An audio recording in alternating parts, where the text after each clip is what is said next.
Nascondeva armi e munizioni dentro gli stivali, all'interno di un barattolo di vernice e in alcuni calzini. Ha 80 anni ed è di Sciacca il pensionato trovato in possesso di un maxi arsenale ed arrestato dai carabinieri del comando provinciale di Agrigento.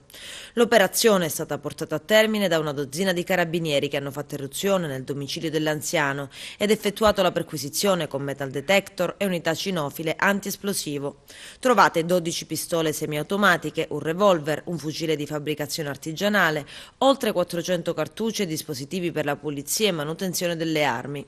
Alcune di queste avevano anche la matricola Brasa. Le pistole erano nascoste in vari punti della casa, alcune dentro i calzini, altre in un paio di stivali ed ancora all'interno di un barattolo di vernice, all'interno di una cuccia dove l'anziano teneva il suo cane. Una pistola anche nella giacca dell'uomo e le indossava al momento del blitz. Le armi, risultate perfettamente efficienti, sono state inviate ai carabinieri del RIS di Messina per le successive verifiche ed analisi balistiche, allo scopo di verificare se siano state utilizzate i recenti fatti di sangue avvenuti in Sicilia. L'80enne è stato arrestato e dovrà rispondere adesso dell'ipotesi di reato di illegale detenzione di armi e munizioni.